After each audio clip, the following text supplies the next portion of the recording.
আসসালামু আলাইকুম। উপস্থিত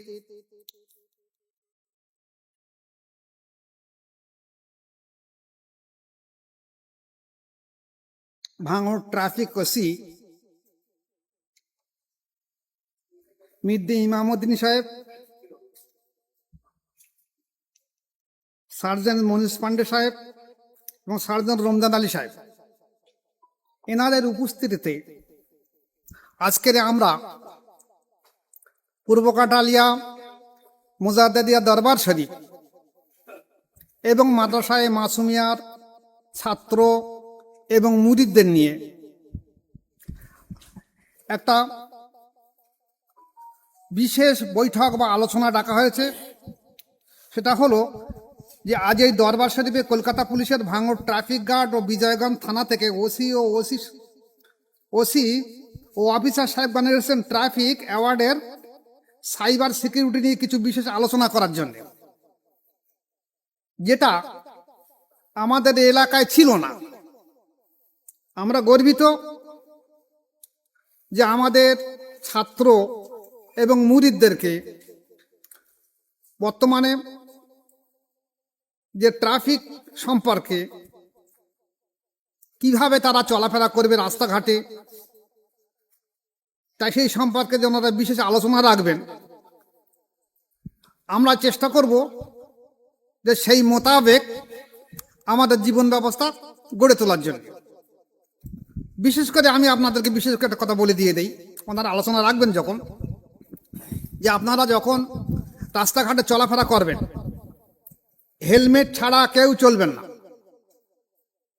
দেখেছেন বোধহয় গত সপ্তাহে আমাদের দরবার শরীফে ফিরে যাওয়ার সময় আমার এক মুরিদ বসিরহাটে জাকির হাজি সাহেব, উনি একটা অ্যাক্সিডেন্ট করে ওনার অনেকগুলো সেলাই পড়েছে মাথায়, হেলমেট কুচি হয়ে গেছে, হেলমেটটা ছিল বলে বেঁচে গেছে। হেলমেট ছাড়া কেউ চলবেন না। তেমনি ড্রাইভিং লাইসেন্স আর গাড়ির কাগজপত্র ওকে রেখে দেবেন। আর একটি হিসেব করে গাড়ি কন্ট্রোলের মধ্যে, আয়ত্তের মধ্যে 30-এর মধ্যে বা 20 থেকে 30-এর মধ্যে রেখে দিয়ে গাড়ি চালানোর চেষ্টা করবেন। বিশেষ আলোচনাগুলো ওনারাই করবেন, আমি শুরু করে দিচ্ছি। আসুন। আসসালামু আলাইকুম।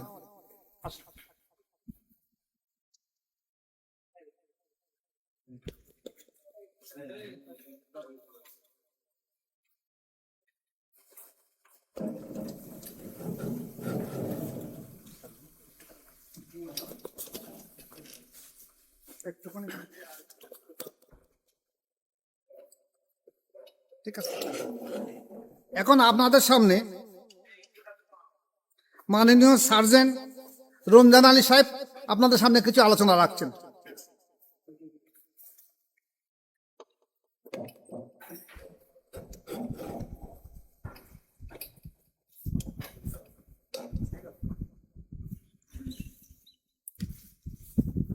আসসালামু আলাইকুম। ইতিমধ্যে হুজুর সাহেব আপনাদেরকে একটা বিষয় অবগত করেছেন, সেটা হচ্ছে রাস্তাঘাটে চলতে গেলে কিছু নিয়ম মেনে চলতে হবে। এই ট্রাফিক সংক্রান্ত কিছু নিয়মাবলী আপনাদেরকে জানানো আমাদের মূল উদ্দেশ্য আজকে। এর জন্য এখানে ভাঙড় ট্রাফিক গার্ডের ওসি ইন্সপেক্টর ইমামউদ্দিন স্যার, আমাদের বিজয়গঞ্জ থানার অফিসার এবং আমি আপনাদের সামনে কিছু বিষয় তুলে ধরব। হুজুর সাহেব যেটা বললেন হেলমেটের ব্যাপারটা, দেখুন এখানে সব বয়সের মানুষ আমরা উপস্থিত আছি। আপনারা যারা বয়স মোটামুটি 50+, তারা অনেকে হয়তো বাইক চালান, অনেকে চালান না। তাদের মধ্যে একটা ধারণা হচ্ছে কপালে যেটা লেখা আছে সেটা হবে। বিপদ তো মানুষের হাতে না, বিপদ হচ্ছে যে লেখা সে লেখে। সেটা যেমন ঠিক তেমনই একটা জিনিস মাথায় রাখতে হবে, সুরক্ষার বিষয়ে কিন্তু জোর দেওয়া হয়েছে। এরকমও কিছু কথা বলা হয়েছে যে ইংরেজিতে একটা কথা আছে, prevention is better than cure. অর্থাৎ কোনো একটা বিপদ ঘটে গেল, সেটা আমি সমাধান করব, এটা যতটা ভালো তার থেকে বেশি ভালো যদি বিপদটাই না আসে। কি তাই তো? রাস্তাঘাটে চলছি আমরা, দেখা গেল ছোটখাটো ভুলগুলো আমরা নজরআন্দাজ করে দিই, আমরা গুরুত্ব দিই না। হুট করে সিগন্যাল থেকে বেরিয়ে গেলাম, হুট করে রাস্তা পার হয়ে গেলাম, বা আমি ডান দিক থেকে বাম দিকে আসছি, বাম দিক থেকে ডান দিকে যাচ্ছি, কোনো হাত দেখানো ছাড়াই আমি ঢুকে গেলাম। আমি দেখলাম না পেছন থেকে কোনো বড় গাড়ি আসছে কিনা, কোনো গাড়ি জোরে আসছে কিনা। অথবা হয়তো আপনি ভাবছেন গাড়িটা আসতে আছে, ড্রাইভার হয়তো অন্যদিকেই তাকাচ্ছিল, গাড়ি আসতে ছিল, পেছনের ড্রাইভার হয়তো অন্যদিকে তাকাচ্ছিল। আপনি ভাবলেন যে পেছনের ড্রাইভার ব্রেক মারবে, ড্রাইভার হয়তো ব্রেকটা দিল না। বিপদটা কিন্তু আর ড্রাইভারের হবে না, বিপদটা আপনার হবে। আমি কি বোঝাতে পারছি? নিজের সুরক্ষা নিজের হাতে। আপনি যখন রাস্তায় নামবেন তখন কখনোই আপনার এটা ভাবা ঠিক হবে না যে পেছনের ড্রাইভার আমাকে দেখে ব্রেক মেরে দেবে। ড্রাইভার হয়তো ব্রেকটা কষেছিল, ব্রেকটা ঠিক মতো লাগেনি, 2 মিটার গাড়িটা এগিয়ে গেল। যখনই গাড়িটা 2 মিটার এগিয়ে যাবে তখন আপনার কি হবে? আপনি তো ভেবেছিলেন গাড়িটা 2 মিটার আগে থেমে যাবে, গাড়ি তো থামলো না। সুতরাং রাস্তাঘাটে যখন বেরোবেন তখন কিছু নিয়ম কানুন আছে যেগুলো মেনে চলতে হবে। যেমন রাস্তার কথা যদি বলি আমি, রাস্তার সিগন্যাল, যখন আপনি কোনো গাড়িকে ওভারটেক করবেন তখন অবশ্যই দেখবেন যে সামনে থেকে কোনো গাড়ি, পেছন থেকে কোনো গাড়ি জোরে আসছে কি না। আপনি যখন ডানে বা বামে যাবেন তখন এটা নিশ্চিত করবেন যে কোনো গাড়ি পেছনে দাঁড়িয়ে আছে, কত জোরে আসছে বা আসছে না, বা আপনি সেফলি ডান দিকে বাম দিকে যেতে পারবেন, এগুলো আপনাকে নিশ্চিত করতে হবে। হুটহাট করে সাইকেল নিয়ে ঢুকে যাবেন, বাইক নিয়ে ঢুকে যাবেন, এটাতে বিপদ কিন্তু আপনার। আর একবার বিপদ হয়ে গেলে সেটা সারানো একটু চাপের। আপনারা এখানে দেখেছেন আপনাদের রাস্তাঘাটে আমরা এত চেষ্টা করার পরেও অ্যাক্সিডেন্ট কমাতে পেরেছি, বন্ধ করতে পারিনি। আগের তুলনায় আমরা আমাদের প্রচেষ্টায়, কলকাতা পুলিশের প্রচেষ্টায় অ্যাক্সিডেন্ট অনেক কমেছে, কিন্তু তারপরে কি আমরা একদম জিরো করে দিতে পেরেছি? জিরো কিন্তু আমরা করতে পারিনি। ছোটখাটো অ্যাক্সিডেন্ট, ধাক্কা, এগুলো হতেই আছে। এগুলো তখনই সম্ভব যখন আপনারা সচেতন হবেন। আপনাদের সচেতনতা আমাদের আগে দরকার। হুজুর সাহেব যেটা বলেছেন হেলমেটের ব্যাপারে, হেলমেটটা আপনারা অবশ্যই পরুন। শুধু আপনারা না, আপনি যখন বাইকে আপনার ছেলে, আপনার নাতি, আপনার কোনো আত্মীয়কে পেছনে নিয়ে যাচ্ছেন, তাদেরও হেলমেট পরানোটা অভ্যেস করুন। আপনাকে দেখেই শিখবে। আপনি যখন নিজেই একটা সচেতন নাগরিক হবেন, আপনাকে দেখে আপনার পরবর্তী প্রজন্ম ঠিক সচেতন হয়ে যাবে। এই ছোটখাটো বিষয়গুলো একবার ভেবে দেখবেন। আপনাদের তো এখানে প্রায় কলকাতা পুলিশ 2.5 বছর প্লাস হয়েছে। আমরা কম বেশি প্রতি মাসে 2-3টে অ্যাওয়ারনেস করে থাকি, আপনাদেরকে সচেতন করে থাকি। অনেকটা আপনারা শিখেছেন, অনেকটা মেনে চলেছেন, তারপরেও আরও চেষ্টা করতে হবে। এটা আইন মানাটা দেশের জন্য যেমন জরুরি, নিজের জন্য তেমন জরুরি।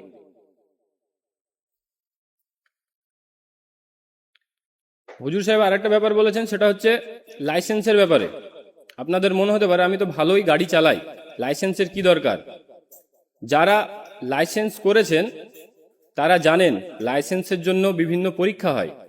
সেই পরীক্ষায় বলে দেওয়া হয় যে লাল আলোটা রাস্তায় কি জন্য জ্বলে, সবুজ আলোটা কি জন্য জ্বলে, রাস্তায় যে জেব্রার মতো দাগ কাটা কাটা থাকে সেগুলো কি জন্য দেওয়া হয়। যারা লাইসেন্স বানায়নি তারা এগুলো জানবে কি করে? আর যদি সে না জানে, রাস্তায় যখন বেরোবে তখন সেগুলো বুঝতেই পারবে না যেগুলো কি জন্য দেওয়া আছে। এবার আপনি কোনো একটা বিষয় যদি বুঝতেই না পারেন তাহলে সেটা মানবেন কি করে? তার জন্য আপনার অবশ্যই ট্রাফিকের জ্ঞানটা থাকা দরকার। আর এই জ্ঞানটা তখনই আসবে যখন আপনি এই বিষয়ে চর্চা করবেন।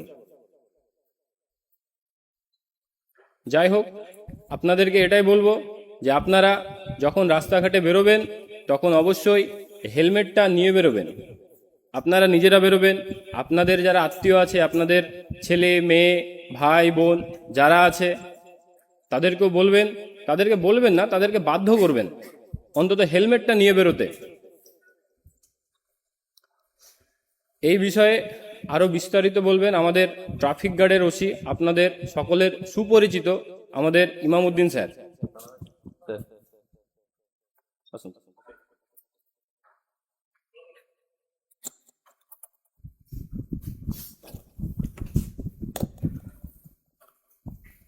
আসসালামু আলাইকুম।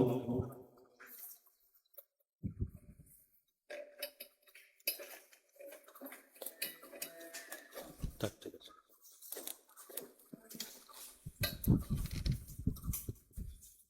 হ্যাঁ, পরিষ্কার শোনা যাচ্ছে? আজকে আপনারা তো এখানে মোটামুটি রেগুলার বেসিসে বসতে এবং শুনতে অভ্যস্ত।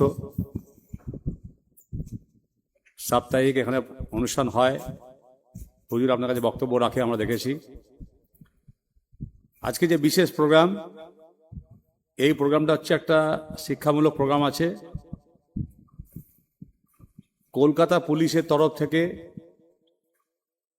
আমাদের ভাঙড়ের ডেপুটি কমিশনার পুলিশ সাহেবের সুপারভিশনে এখানে রাস্তায় ট্রাফিক অ্যাওয়ারনেস, মানুষকে সচেতন করা,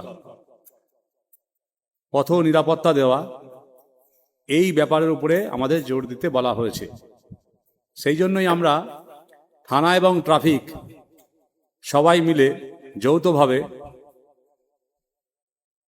ট্রাফিকের উপরে আলোচনা কিংবা আপনার সাইবার সিকিউরিটি, এই যে মোবাইলের ফ্রড, টাকা পয়সা মোবাইল থেকে চলে যাচ্ছে, এ নিয়ে আমাদের সার্জন সাহেব আলোচনা করবেন। তো যাই হোক, কলকাতা পুলিশ ভাঙড় ডিভিশনে 2024-এর 8 জানুয়ারি ভাঙড় ডিভিশনকে টেক ওভার করে। 8 জানুয়ারিতে আমরা কলকাতা পুলিশ এখানে আসার আগে 30 ডিসেম্বর থেকে আমরা, তখনও অফিসিয়াল আমাদের পোস্টিং হয়নি, আমি এবং আমার টিম 30 ডিসেম্বর 2023 সেই সময় থেকে আমরা ভাঙড়ে পুরো পরিকাঠামো কি আছে না আছে শুধু 1 সপ্তাহ থেকে আমরা পরিদর্শন করেছিলাম এবং দেখেছিলাম। সেটা করার পরে তারপরে 1 সপ্তাহ পরে পোস্টিং হলো। পোস্টিং নিয়ে আমাদের কাজ শুরু হলো। এই 1 সপ্তাহের মধ্যে আমরা দেখেছি, বা পুরনো যে সমস্ত থানাগুলো ছিল সেই থানাগুলোর কাছ থেকে আমরা রেকর্ড নিয়েছি যে ভাঙড়ের কি কি করা যেতে পারে, এখানে ট্রাফিকের শিক্ষা বা পুলিশিং যে কিভাবে কি ধরনের চলবে সেই নিয়ে আমরা একটা স্টাডি করি। সেখানে আমরা পূর্ববর্তী যারা ছিলেন, বেঙ্গল পুলিশে যারা ছিলেন, সেখান থেকে আমরা যা বুঝি, আমরা আগেও শুনেছি, এখানকার সোশ্যাল মিডিয়ার মাধ্যমে আমরা দেখেছি, শুনেছি যে ভাঙড়ে প্রচুর অ্যাক্সিডেন্ট হয় বাসন্তী হাইওয়ের উপরে, এবং যেগুলো হয় সেগুলো মর্মান্তিক হয়। এগুলো আমরা খবরে প্রায় দেখতাম। তো সেই জন্য সেইগুলো আমাদের তরফে আমাদেরকে বলা হয়েছিল যে এরকম অ্যাক্সিডেন্টটা যত সম্ভব কমানো যায়। আমাদের সুপিরিয়র যারা ছিলেন, তখনকার সময়ে কমিশনার পুলিশ স্যার ছিলেন, আমাকে বলেছিলেন যে ইমাম, ওখানে গিয়ে যতটা সম্ভব পারো অ্যাক্সিডেন্টকে কমাও। ওখানে কিন্তু প্রচুর মানুষের, বাসন্তী হাইওয়ে যে অবস্থা, রাস্তার অবস্থা, এমনি রাস্তা চওড়া নয়, তার উপরে যে অ্যাক্সিডেন্টগুলো হয়, মারাত্মক অ্যাক্সিডেন্ট হয়, মানুষের প্রাণ বেশি যায়, এবং যেগুলো ক্ষতি হয় সেটা মারাত্মক ক্ষতি হয়। তো সেই জন্যই আমরা সবার প্রথমে যেটা বেছে নিয়েছিলাম, ট্রাফিক অ্যাওয়ারনেস, পথ নিরাপত্তা, এবং কিভাবে এইভাবে মানুষের মধ্যে পৌঁছে দেওয়া, এগুলোকে মানুষের মধ্যে পৌঁছে দেওয়া। ভাঙড়ের জায়গা আপনারা জানেন একেবারে ছোট নয়, অনেকটাই বড় জায়গা, একেবারে ছোট নয়। তো সেই জায়গাতে প্রচুর লোক বসবাস করে, গ্রাম্য এলাকা, এখানকার পরিকাঠামোটা পুরো আলাদা, কলকাতা শহরের মতো নয় একদম। কলকাতা থেকে 20-25 মিনিট দূরে হলেও একেবারে কলকাতার মতো নয়। এখানে তখন সেই সময়তে অনেকে সিগন্যালই জানে না, সিগন্যালে লাল হলুদ মানে সবুজ, এগুলো অনেকেই জানে না। সিগন্যালে যে দাঁড়াতে হয় সেটা জানতো না। আমরা এরকম ফেস করেছি, সিগন্যাল করেছি, কিন্তু সিগন্যাল যে দাঁড়াতে হবে গ্রিনে যে দাঁড়াতে হয়, রেডে যে থামতে হয়, এই গ্রিনে চলতে হয়, রেডে থামতে হয়, এটা অনেকেই জানে না। তো যাই হোক, সেই সমস্ত ক্লাস, তাহলে পরিষ্কার একটা প্যাকেজ যে সমস্ত মানুষদেরকে নিয়ে, যারা পথচারী আছে, গাড়ির ড্রাইভার আছে, রোড ইউজার্স যারা আছে, তাদেরকে নিয়ে একটা ক্লাস করা। তো আমরা লাস্ট 2.5 বছরে প্রত্যেকটা স্কুল, ম্যাক্সিমাম মাদ্রাসা, বাসের ড্রাইভার, টোটো ড্রাইভার, মোটরসাইকেলিস্ট এবং পথচারী, সব থেকে বেশি যেটা ইনভলভ করেছি সেটা হচ্ছে স্টুডেন্টদেরকে, ছাত্রদেরকে ইনভলভ করার মেন কারণ একটা আছে, সেটা পরে বলছি। এই যে সবাইকে ইনভলভ করে ট্রাফিক আইন শেখানো এবং তার সঙ্গে সিগন্যাল শেখা এবং কিভাবে চলতে হবে, কিভাবে পার হতে হবে, টোটালটা শেখানো। এগুলো আমরা স্টার্টিংয়ে শুরু করলাম প্রথমে স্কুলের স্টুডেন্টদেরকে দিয়ে। যতগুলো এখানে স্কুল আছে, সমস্ত স্টুডেন্টদেরকে আমরা প্রত্যেকটা ক্লাসে স্যারদেরকে, হেড স্যারদেরকে চিঠি করে আমি আমার তরফ থেকে আলাদা করে ওখানে গিয়ে ক্লাস করি, এবং যাদের যাদের স্মার্ট বোর্ড আছে সেখানে গিয়ে বিভিন্ন রকম ভিডিও প্রদর্শনী করাই, ট্রাফিকের আইন সংক্রান্ত ব্যাপার নিয়ে আলোচনা করি। আজকে এই 2.5 বছর পরে মোটামুটি একটা রেকর্ড বললে আপনারা বুঝতে পারবেন যে এই অ্যাওয়ারনেস, এই যে ট্রাফিক অ্যাওয়ারনেস, আজকে আপনারা বসে আছেন এখানে, এর গুরুত্ব কতটা। আলোচনাটা এই জন্যই করছি যে গুরুত্বটা আপনারা বুঝতে পারবেন। 2023-এ আমরা যখন আসিনি, মানে বেঙ্গল পুলিশ ছিল, তখন ভাঙড়ের বুকে 26 জন রোডে মারা গেছিল রেকর্ডেড। ভালো করে কথাটা শুনবেন, 26 জন রোড অ্যাক্সিডেন্টে মারা গেছিল রেকর্ডেড। কেন বলছি রেকর্ডেড?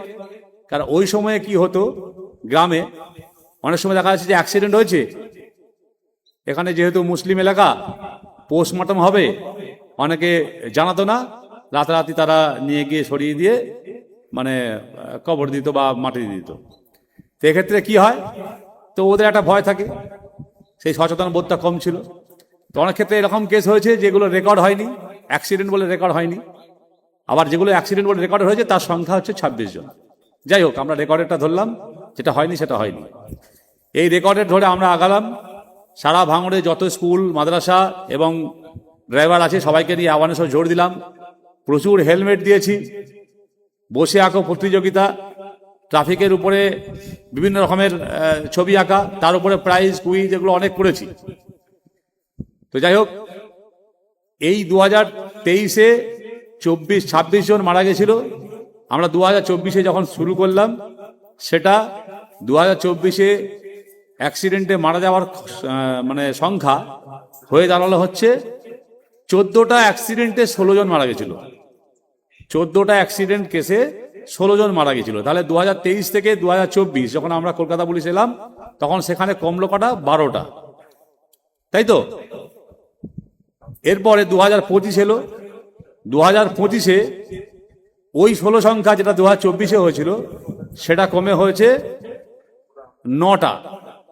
তাহলে 26টা ছিল, 26-এর জায়গায় হলো 16, 16-র জায়গায় হলো 9।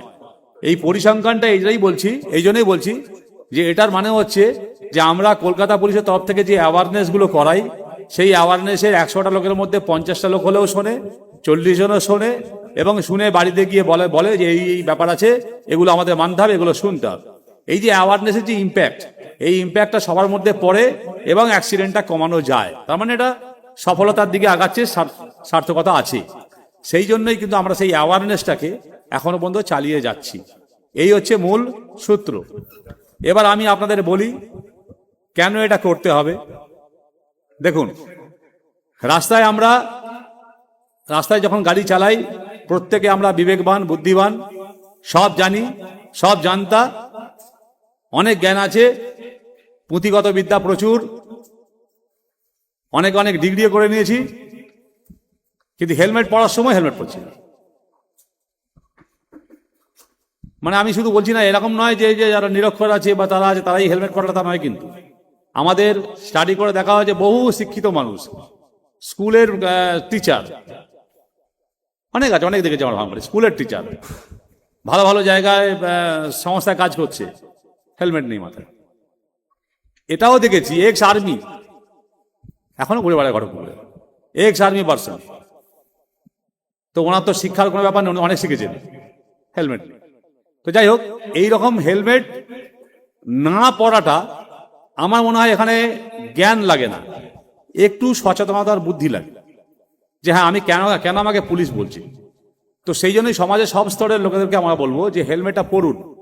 হেলমেট পরলে যে আপনার ইঞ্জুরি হবে না এমন কোনো কথা নেই, ইঞ্জুরি হতেই পারে, বাট সম্ভাবনা এটা থাকে যে হেলমেট পরলে আপনার ইঞ্জুরি কম হবে, আপনি নাও মরতে পারেন, মাথা আপনার বাঁচবে। রাস্তাঘাটে আমরা স্টুডেন্ট যারা আছি, স্টুডেন্টরা আছে, ছাত্ররা যখন রাস্তায় বেরোয়, এদেরকে যখন নিয়ে যাচ্ছে বাবারা, পুলিশের ভয়ে বাবা কি করলে একটা মাথায় হেলমেট পরে নিল, আর ছেলেটা যেমন আছে এরকম মাথা খালি মাথায় চলে যাচ্ছে। এইটা কি? এটা কি জ্ঞানের অভাব? সে কি জানে না যে আমার ছেলেটাকে হেলমেট পরাতে হবে? তাহলে দেখতে হলে কি হবে? তো বাবা স্বার্থপর, নিজের হেলমেট মাথাটাকে বাঁচানোর জন্য হেলমেটটা পরে নিয়েছে, কিন্তু ছেলেটার কথা একবারও চিন্তা করে না। আর ছেলে বেচারা বাচ্চা মানুষও কি বলবে? বললে ওকে বকাবকি করবে। তো এই জ্ঞানগুলো আমাদের নিতে হবে, সচেতনতা এইখানে লাগে। পুলিশ আপনাদের বলছে, আমরা বলবো, কিন্তু আলটিমেটলি শিখতে হবে আপনাকে।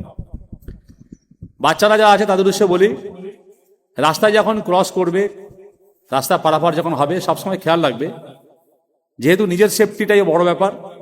কে ভুল করলো, কোন গাড়ি জোরে চালাচ্ছে, কোন ড্রাইভার মদ খেয়ে আছে, কে ওভারটেক করছে, এগুলোর থেকে বড় জিনিস হচ্ছে আমি নিজে কতটা সচেতন আছি। রাস্তায় যখন বেরোবো, রাস্তা পার হওয়ার সময় সবসময় মনে রাখতে হবে যে আমার ডান দিক দিয়ে রাস্তায় আমরা পার হয় কি হয়, সবসময় রাইট, লেফট, দেন স্ট্রেট আর রাইট, এই তো এইভাবে আমার দেখে পার হই। তো রাস্তায় পার হওয়ার সময় আমরা যখন ডান দিকে তাকানোর সময় দেখছি যে একটা বড় বাস আসছে, কিন্তু বাসটা এতটা দূরত্বে আছে যে আমার মনে হচ্ছে, আমার ক্যালকুলেশন আছে যে আমি এখান থেকে পার হয়ে যেতে পারবো। এরকম অনেক সময় হয়তো সবার সঙ্গে হয় কি না হয়, যাতে হয় না হাত তুলবেন। তাহলে বাস দূরে আসছে, আমরা দেখছি যে বাসটা আসছে, আমি পার হয়ে যেতে পারবো, আমার পরিষ্কার ক্যালকুলেশন আছে, সত্যি আপনি পারবেন। বাট আপনার খেয়াল নেই যে বাসের পাশ দিয়ে ডান দিক দিয়ে একটা মোটরসাইকেল ওভারটেক করে আসছে।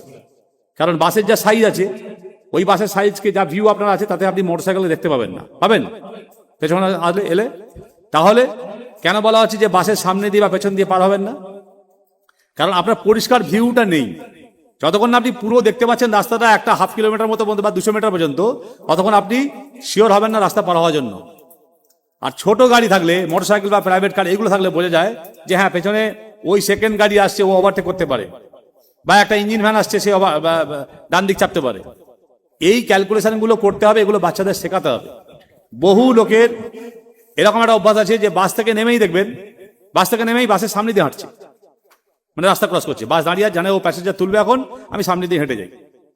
আপনি ভেবে নিলেন যে বাস প্যাসেঞ্জার তুলবে, আপনি সঙ্গে সঙ্গে নেমেই কন্ডাক্টর আপনাকে নিচে নামিয়ে দিয়ে ধাক্কা দিয়ে আপনি কি করলেন, সামনে দিয়ে ক্রস করে রাস্তা পাওয়ার চেষ্টা করছেন। ততক্ষণে ড্রাইভারের মাথায় স্ট্রাইক করলো, আর প্যাসেঞ্জার নেই। কন্ডাক্টর একটা ঘন্টা মেরে দিল। ওর কিন্তু খেয়াল নেই আপনার হাইট আর বাসের যে হাইট, বাসের হাইটে যে জায়গা বসে আছে সে কিন্তু আপনাকে দেখতে পাবে না। তাহলে এই যে দেখতে পেলো না, ও গাড়ি চালিয়ে দিল। এইরকম কেসে কিন্তু বহু অ্যাক্সিডেন্ট আছে, বহু। তো সুতরাং এই যে বড় গাড়ির সামনে বা পেছনে দিয়ে কোনো সময় পার করা যাবে না। ম্যাক্সিমাম অ্যাক্সিডেন্ট কিন্তু এইভাবে হয়। স্কুলের বাচ্চারা যখন বাড়ি থেকে স্কুল থেকে ফিরছি, স্কুল যাওয়ার সময় খুব একটা অ্যাক্সিডেন্ট হয় না, তাড়াতাড়ি করে বেরিয়ে যায়, স্কুলে ঢুকে যায়। যখন স্কুল থেকে ফেরে তখন বেশি অ্যাক্সিডেন্ট হয়, খেয়াল করে দেখবেন কেন হয়। আমরা যে বাচ্চাগুলোকে স্কুলে পাঠাচ্ছি, সাইকোলজিক্যাল ব্যাপারগুলো বুঝতে হবে যে বাচ্চারা কি হয়, 7 ঘন্টা স্কুলে ওরা বসে থাকে, ওদের মেন্টাল একটা মানে প্রেশার হয়ে যায়, ওরা ফ্যাটিক হয়ে যায়, ক্লান্ত হয়ে যায়। যখনই স্কুল থেকে বাইরে বেরোয়, সেই যে স্কুলের পড়াশোনা, স্যারদের চাপ, এই কথা ওই কথা, দেখবেন যখনই স্কুল থেকে বেরোলো, ঠিক যেমন আমরা কাজ থেকে বেরোলে একটু রিল্যাক্স হই, ঠিক সেরকম স্টুডেন্টরা একটু স্কুল থেকে বেরোলে রিল্যাক্স হয়। যখনই ও রিল্যাক্স হবে, তখনই এই 5-7 জন বাচ্চা যখন ওরা বাড়ি থেকে ফিরছে, একই জায়গায় বাড়ি, কাঁধে হাত দিয়ে যাচ্ছে, গল্প করতে যাচ্ছে, কিছু ছেলে আছে রাস্তার উপরে উঠে যায়, কিছু রাস্তার উপরে উঠে, কিছু রাস্তার সাইডে থাকে। তো এই সময় কি হয়, অ্যাক্সিডেন্ট বেশি হয়, কারণ সে রিল্যাক্স মুডে থাকে, সচেতনতার অভাব দেখা দেয়। তো এইগুলো আপনাদের খেয়াল রাখতে হবে, বাচ্চাদেরকে বলবেন। সবসময় মনে রাখবেন, একটা বাচ্চা, যে বাচ্চাটাকে আপনি ছোট থেকে জন্মের পর থেকে বড় করার চেষ্টা করছেন, পার্থিব জগতে ওর স্বপ্ন পূরণ করার জন্য আপনারা প্যাকেজ তৈরি করেন। কিরকম প্যাকেজ?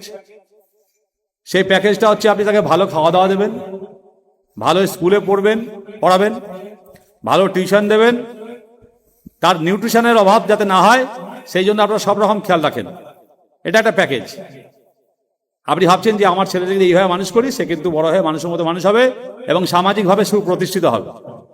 কিন্তু আপনি একবার ভেবে দেখেছেন যে এই ছেলেটা যখন আপনি রাস্তায় বের করবেন, তাকে তো রাস্তায় বের করতেই হবে। আপনি তো বাড়িতে বসে আর ইঞ্জিনিয়ার ডাক্তার বানাতে পারবেন না, রাস্তায় আপনাকে বের করতেই হবে। তো রাস্তায় বের করতে গেলে আপনাকে মোড অফ ট্রান্সপোর্ট ইউজ করতে হবে। বিভিন্ন রকম মোড অফ ট্রান্সপোর্ট আপনি যখনই ইউজ করবেন, তাহলে সেই মোড অফ ট্রান্সপোর্টের কি সচেতনতা আছে, কি সেফটি আছে, সেই সেফটিগুলো আপনাকে ফলো করতে হবে। আমরা কিন্তু এই ক্লাসটাকে কেউ দিই, যার জন্য কলকাতা পুলিশ সবসময় স্কুল, ক্লাস এবং মাদ্রাসা এই সমস্ত জায়গাগুলোতে আমরা গিয়ে এই ক্লাসটা আমাদের তরফ থেকে দিচ্ছি।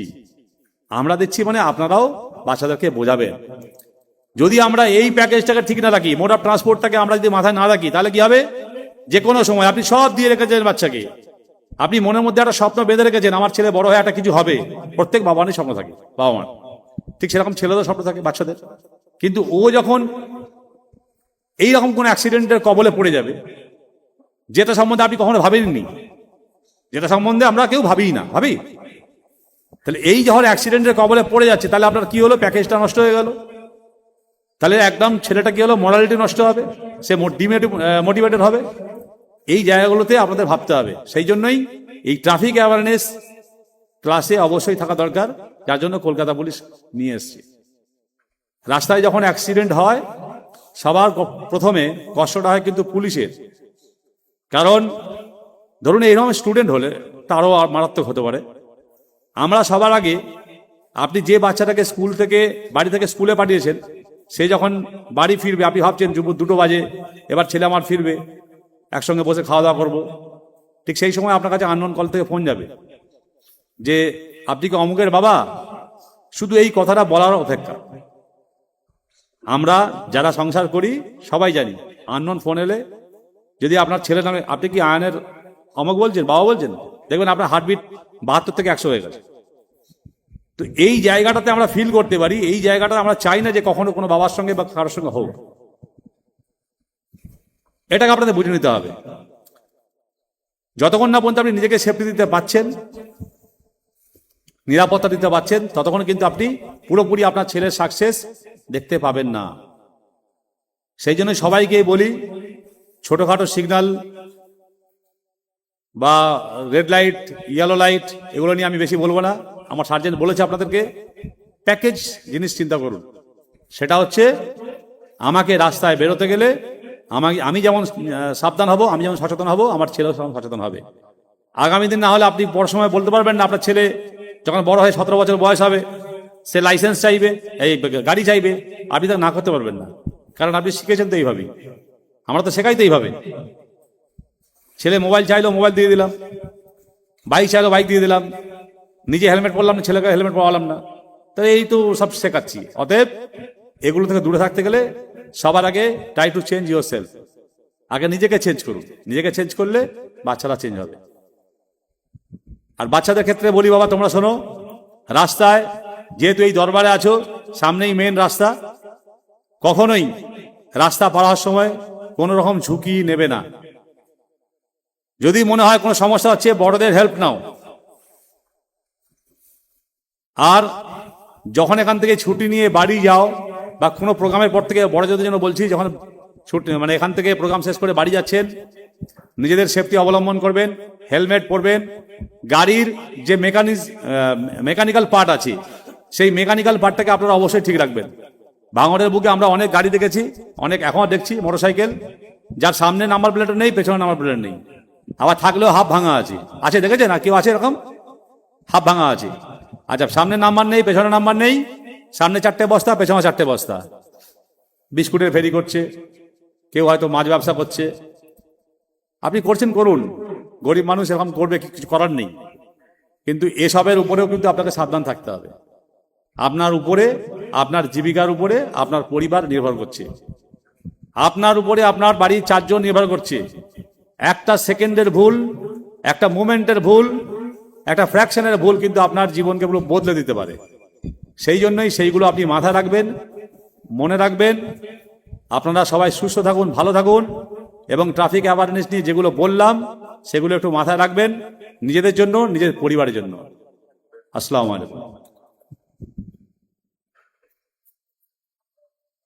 আচ্ছা, এবার আমাদের থানার সার্জেন্ট মনীষ পান্ডে সাহেব, উনি আপনাদের বিশেষ কিছু বক্তব্য রাখবেন।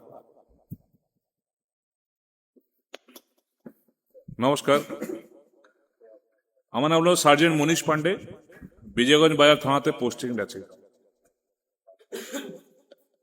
দুটো ব্যাপারে আজকে আমরা কথা বলবো, একটা ট্রাফিক অ্যাওয়ারনেস, একটা সাইবার অ্যাওয়ারনেস।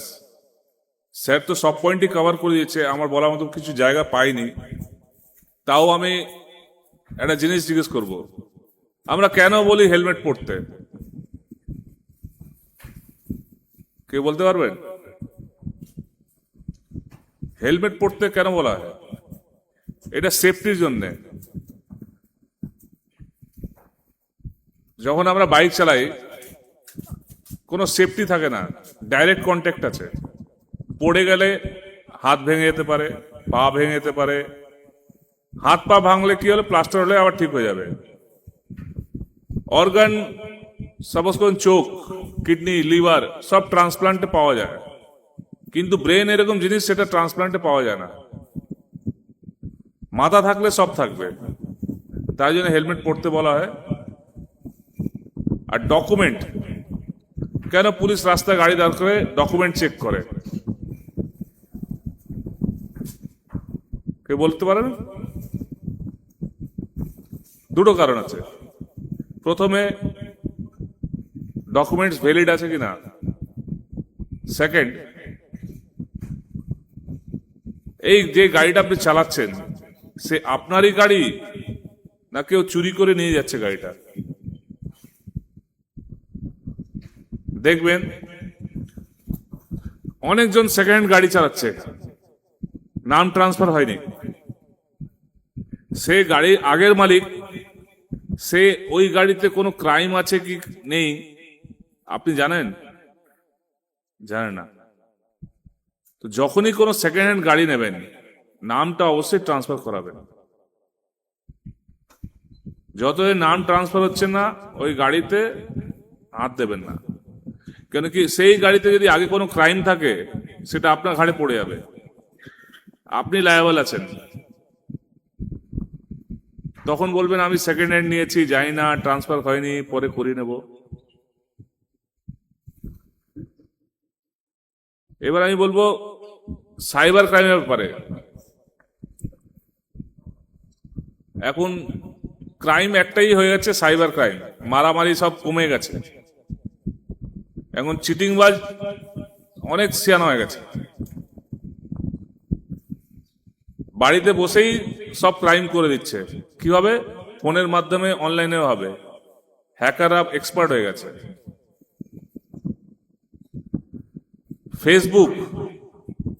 ফেসবুকে দেখবেন যত অফার আসছে, এইখানে পয়সা ইনভেস্ট করুন, দুদিনের মধ্যে ডাবল হয়ে যাবে। কিন্তু ইনভেস্ট করলে পয়সা আর ফেরত পাওয়া যাবে না। আপনার কাছে ফোন আসবে, আমি অমুক ব্যাংক থেকে বলছি, আপনার কেওয়াইসি আপডেট হয়নি, আপনার এটিএম কার্ড নাম্বারটা বলুন আর ওটিপিটা বলুন, পিন নাম্বারটা বলে দিলেন, সঙ্গে সঙ্গে পয়সা কেটে গেল। হয়েছে কারো সঙ্গে?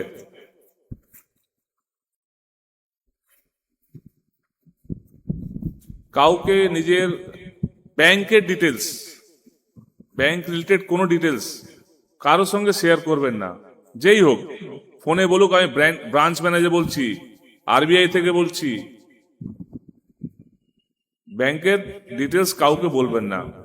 যদি ব্যাংক জানতে চায় বলবেন আপনি আমাকে লিখিত পাঠান, আমি ব্রাঞ্চে গিয়ে দেখা করব, আমি ফোনও কোনো ডিটেলস দেব না।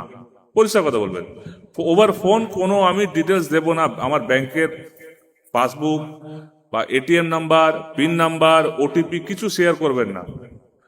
বলে যদি আপনার জানতে হয় আমাকে চিঠি পাঠান, আমি ব্রাঞ্চে এসে দেখা করছি, তখন দেখবে ফোনটা কেটে দেবে। যেই বলবে, নাহলে বলুন সামনে আসুন আমি দেব।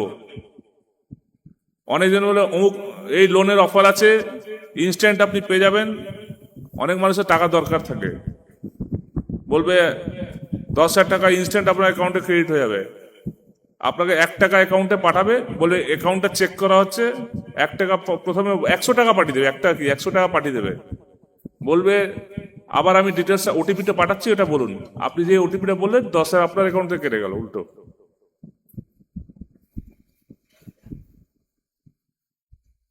ইনস্টাগ্রামটা সাবধানে হ্যান্ডেল করবেন। যদি কেউ ইনস্টাগ্রাম ইউজার আছে, এখানে ইনস্টাগ্রাম কেউ ব্যবহার করেন, দেখবেন ওর মধ্যে অনেক ফেক ডিটেলস আছে। এই কাপড় কিনে নিন। ফেসবুক আর ইনস্টাগ্রাম থেকে কোনো জিনিস পারচেস করবেন না, বা কোনো লিঙ্কে যাবেন না। আপনি দেখছেন, রিল দেখছেন ঠিক আছে, কিন্তু কোনো জিনিস পারচেস করতে গেলে পারচেস করবেন না, বা ইনভেস্ট করতে বলে করবেন না।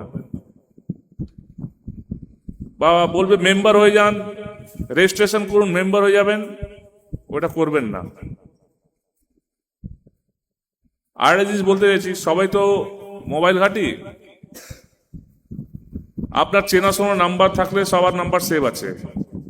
আননোন নাম্বার থেকে কোনো ভিডিও কল আসে, আননোন নাম্বার থেকে, যে নাম্বারটা আপনার মোবাইলে সেভ নেই, সেই নাম্বার থেকে ভিডিও কল যদি কেউ করে, ওই ভিডিও কলটা ধরবেন না। কেন বলছি?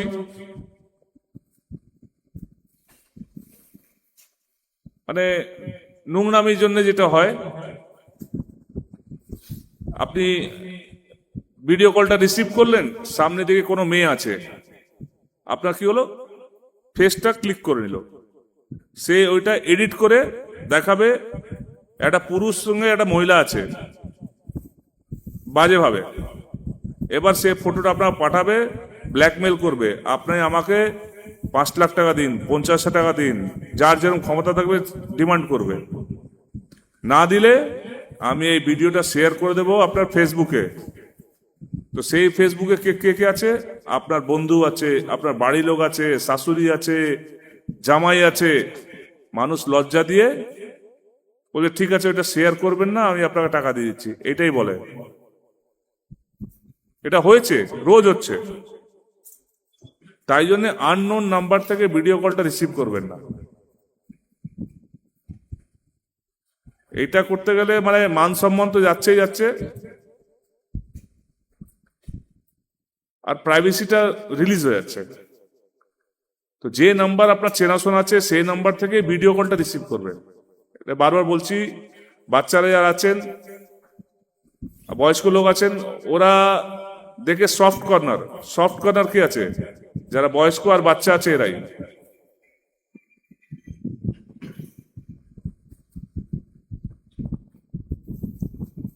এই আমাদের অনুরোধ থাকলো, আপনারা দেরকে অনুরোধ করা হচ্ছে যে বাচ্চাগুলো আছে, বাবাকে রিকোয়েস্ট করবে যখন বাইক নিয়ে বেরোবে, বাবা হেলমেট পরে নাও। আর বড়দেরকেও অনুরোধ করব, আপনাদের ছেলে মেয়ে যদি বাইক চালায়, যখন বাড়ি থেকে বেরোচ্ছে, বাবা হেলমেট পরে যা। এটা সবার সেফটির জন্য, ঠিক আছে? এইটাই বলে আমার কথা শেষ করলাম। ধন্যবাদ।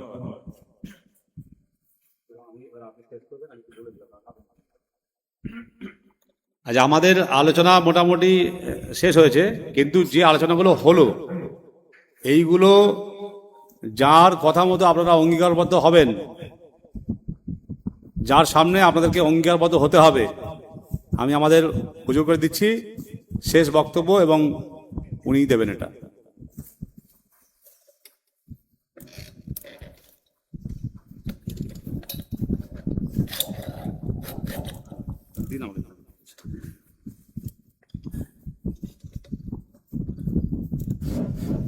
আসসালামু আলাইকুম। উপস্থিত সুধী মণ্ডলী, দীর্ঘ সময় আমরা এই আলোচনাগুলো শুনেছি। এখন শুধু শোনা নয়, আমাদের প্রয়োজন হলো জীবন ব্যবস্থায় কাজে লাগানো। যদি কাজে লাগানো না হয়, তা শুনে কোনো লাভ হবে না। আমরা দেখেছি অনেক সময় আমাদের বাপেরা বা মায়েরা হয়তো বাইক নিয়ে যাচ্ছে, মাঝে একটা বাচ্চা বসে আছে, বাচ্চার মাথায় আর হেলমেট নেই, কিন্তু ওই যে ভবিষ্যৎ, ওই বাচ্চারা যে আগামীতে ভবিষ্যৎ, ওর যে আগে হেলমেট দরকার, আর আমরা সেটা বাদ দিয়ে আমরা বড়রা হেলমেট মাথায় দিয়েছি আর বাচ্চাদের হেলমেট মাথায় দিয়ে দিই। তাই যেসব বাচ্চারা আছে মাদ্রাসায়, যদি তোমরা কোনোদিন বাইকে ওঠো, যদি তোমাদের গার্জেনের মাথায় হেলমেট থাকে, তোমরা বলবে আগে আমাদের মাথায় হেলমেট দিয়ে দাও, কারণ আমাদের জীবনের মূল্য আছে, তোমাদের জীবনের মূল্য নয়। পাশাপাশি যারা বয়স্ক মানুষ আছে তাদেরকে আমি অনুরোধ করব যে আপনারা আপনাদের সন্তানদেরকে হেলমেট ছাড়া জীবনে কোনোদিন বাইকে তুলবেন না। পরের জিনিস হল, এক্ষুনি মোবাইলের অবস্থা খুব খারাপ। আমাদের ছোটবেলা দেখেছি আমরা সব ছেলেরা, কেউ লাটুম খেলাতো, গুলি খেলাতো, বা হাডুডু খেলাতো, গোলা খেলাতো, কিন্তু এখন হয়েছে কি, ছেলে মেয়ে সবাই মোবাইলে বসে রয়েছে। মাঝে মাঝে আমি দেখেছি, এই ভাঙড় থেকে যখন আমি রিক্সায় করে ফিরে আসি, এই একটা ইউটিউবে দিয়েছিলাম যে একটা মহিলা, তার বয়স কত আমি বলতে পারছি না, শীতের সময় বোরখা পরে ডান হাতে সে মোবাইল দেখছে আর বাম হাতে সে সাইকেল চালিয়ে আসতেছে, ভাঙড় থেকে 9 দিকে আসছে। তো যদি তার সামনে একটা কেউ আছে, একটা ব্রেক মারবে কি বেল মারবে, বেল মারার ক্ষমতা নেই, ডান হাতে তার মোবাইল আছে। তাহলে যদি তারা নিজে মনে করে এই যে রাস্তা আমার নিজস্ব রাস্তা, আমি বেপরোয়াভাবে চলতে পারি, তাহলে যখন তখন অ্যাক্সিডেন্টে মারা যাবে। আমাদের এগুলো চলতে হবে, শুধু ছেলেদের না, মেয়েদের না, সবাইকে। এই যেমন আমার এখানে মুরগি আছে, ইসমাইল আছে, সেই একটা ছেলে আছে ইসমাইল, ও এবারে আমার এখানে 9 না 10 থেকে সাইকেল দিচ্ছে বিডি অফিসে। ও যাচ্ছে বেপরোয়া ভাবে এবং বাইক চালাচ্ছে এবং ভিডিও করতে করতে যাচ্ছে। বোধহয় ভাঙড়ে এই ওপারে ট্রাফিক পুলিশ ধরেছে, ও সেখানে আবার মেজাজ দেখাচ্ছে, আমার আব্বা জমি কমিটির মেম্বার, মেজাজ দেখাচ্ছে সেখানে। বয়স কত, ক্লাস 10-এ পড়ে, মানে কত বয়স, 15-16 বছর বয়স। ওখান থেকে আমরা পুলিশরা আমার কাছে ফোন করলো, তো তোমার শিক্ষকের ফোন করো, আমার কাছে ফোন করলো। আমি বলি পাশায় ঘা দিয়ে কষিয়ে দিয়ে ছেড়ে দেন।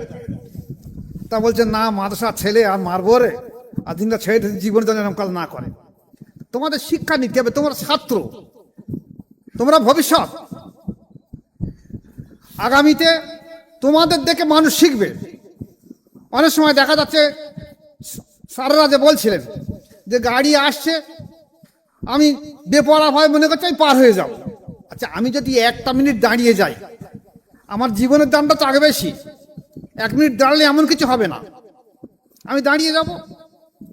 রাস্তা যখন আমি ক্রস করছি, একবার ডান দিকে তাকাবো, একবার বাম দিকে তাকাবো, আরেকবার ডান দিকে তাকাবো, দরকার পড়ে ফের আরেকবার বাম দিকে তাকাবো। যদি দেখি পুরোপুরি যাওয়ার মতন অবস্থাতে যাবো না, দাঁড়িয়ে যাবো।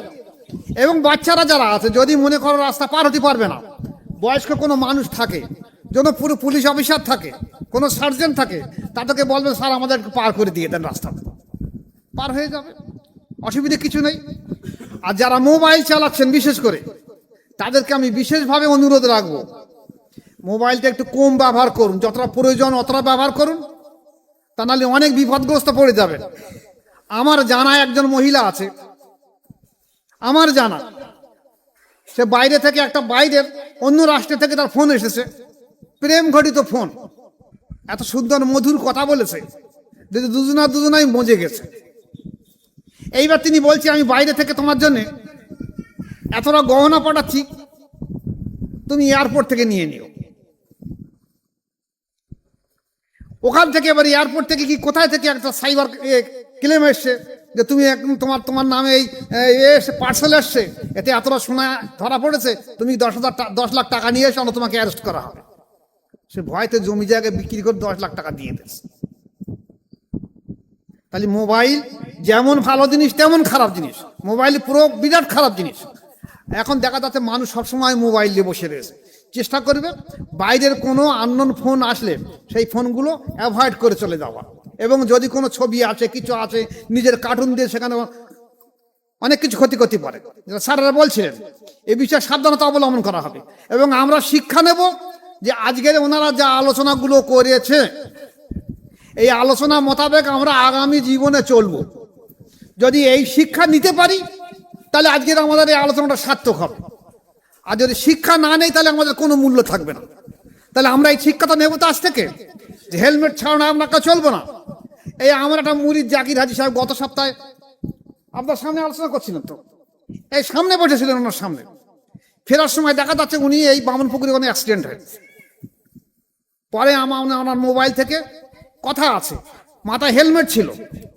আমি জিজ্ঞেস করলাম ব্যাপারটা কি, বলছে আমার সামনে লরি যাচ্ছে, লরি ব্রেক মেরেছে, কিন্তু আমিও ব্রেক মেরেছি, কিন্তু আমি আর কিছু বলতে পারছি যে কিভাবে অ্যাক্সিডেন্ট ঘটলো। হেলমেট লরিতে গিয়ে ধাক্কা লাগলো, মাথায় হেলমেটটা একদম পুরো ভেঙে এই ধারে বসে গেছে, মাথা ফ্র্যাকচার হয়েছে, এই ধারে সব কেটে গেছে, সমস্ত মুখ টুক কেটে গেছে, একটা হাত ভেঙে গেছে। শুধু হেলমেটটা ছিল বলে সিটি স্ক্যান করে বলছে বেঁচে গেছে। তাহলে হেলমেট আমাদের জন্য, আমাদের যেমন ইসলামী শরিয়াত ভাষায় বলা হয় যে ফরজ আইন, অবশ্যই জরুরি করতে হবে। হেলমেট ছাড়া আমরা গাড়িতে চড়বো না, সে যে গাড়ি হোক না কেন। সে যদি আমি এ গাড়ি ব্যাটারি গাড়ি হয় আর যে গাড়ি হোক, হেলমেট ছাড়া চলবো না। আমার একটা মানুষের একটা ছেলে আছে খুশি, ও যখন তখন চলে, ওর কোনো হেলমেট লাগে না। বারবার আমি বলছি হেলমেট নিয়ে ব্যবহার করো, হেলমেট ছাড়া চলো না। আর গাড়ি চেষ্টা করবে 20 থেকে 30 কিলোমিটারের মধ্যে রেখে দেওয়ার জন্য। এছাড়া যখন গাড়ি চালাবে তখন যদি ফোন আসে, ফোনটা বন্ধ রেখে দেবে। আমার জীবনের মূল্য বেশি। আমি গাড়ি চালানোর সময় অনেক সময় দেখা যাচ্ছে গাড়ি এক হাতে হ্যান্ডেল ধরে এক হাতে মোবাইল কথা বলছি। আমি দেখেছি আমার ছেলেরাও করে। আমি এগুলো মানা করছি, এগুলো চলবে না। হয় গাড়ি দাঁড় করাও, আর না ফোন ওইভাবে রেখে দাও, পরে ঘুরিয়ে করা যাবে যদি তোমার প্রয়োজন মনে করো, ফোনটা পরে করে নেবে, কারণ জীবনের দাম বেশি। এইবার যদি কেউ বলে যে না আমি মরে যাবো, তাই আর আমার আর কোনো মূল্য থাকবে না। এখন তুমি মরবে আরেকজন করে মেরে দিতে পারো। তুমি বেপরোয়া গাড়ি চালাচ্ছ, তুমি মরে যেতে পারো। তা তুমি মরে গেলে একটা লোক মরে যাবে, তুমি যে আর কাকে মেরে দেবে তার তো ঠিক নেই। হয়তো দেখা যাবে তুমি বেঁচে যাবে, সেইটি মারা যাবে। তাই আমরা চেষ্টা করব, আমি যেমন নিজে বেঁচে থাকবো তেমনি অপরকেও বাঁচানোর চেষ্টা করব। আমরা সবাই সেফ সাইড হিসেবে চলাফেরা করব, রাস্তাতে ভালো কাজ দেখাশোনা করে হেলমেট সঙ্গে। আর বিশেষ করে যে কথা আমি প্রথমে বলছিলাম যে আমরা গাড়ির যেমন হেলমেট রাখবো, কাগজপত্রকে রাখবো, এবং আমরা ড্রাইভিং লাইসেন্স রাখবো। ড্রাইভিং লাইসেন্স ছাড়া গাড়ি চালাবো না। প্রায় দেখি আমার কাছে ফোন আসে, অমুক পুলিশ ধরেছে একটু দেখান, অমুক পুলিশ ধরেছে একটু দেখান। আমি কাকে দেখাতে যাব? এটা তো বেআইনি কাজ। আর বিশেষ করে গাড়িতে বেআইনি জিনিস বহু জিনিস চলে। তাই আমি চেষ্টা করবো ওনারা যে উদ্দেশ্য নিয়ে এসেছেন সেই উদ্দেশ্য সফল হবে যদি আপনারা এখান থেকে শিক্ষা নিয়ে ফিরে যেতে পারে। তাহলে আপনারা এই শিক্ষা নেবেন তো যে হেলমেট ছাড়া গাড়ি চালাবেন না, এবং বাইক যদি গাড়ি চালানোর সময় যদি কারোর মোবাইলে আসে মোবাইল চালাবেন না। রাস্তা দেখে পার হবেন, প্রয়োজন পড়ে 1 মিনিট দাঁড়িয়ে যাবেন। জীবনের দাম আগে বেশি, সময়ের থেকে জীবনের মূল্য বেশি। আমি 1 মিনিট আগে যেতে পারবো, আমি 1 মিনিট পিছিয়ে যাব, কোনো প্রয়োজন নেই আমার, আমি দাঁড়িয়ে যাব। আর বিশেষ করে বাচ্চাদের বলছে তোমরা রাস্তা পার হওয়ার সময় যদি অসুবিধা হয় দাঁড়িয়ে যাবে, আর 2 দিকে বারবার 1 বার 2 বার 3 বার 4 বার দেখে তারা পার হবে। আমি ধন্যবাদ দিচ্ছি ওনাদের যে ওনারা এসে এই শিক্ষাটা দেওয়ার জন্য। আসসালামু আলাইকুম।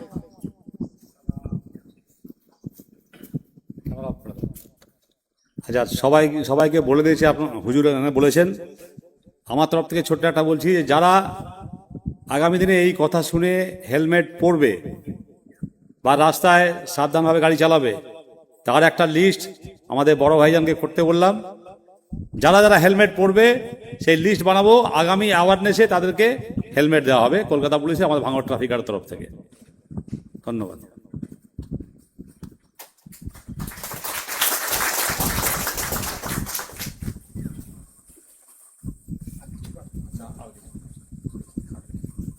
তাহলে আপনার চলে যাবে তো?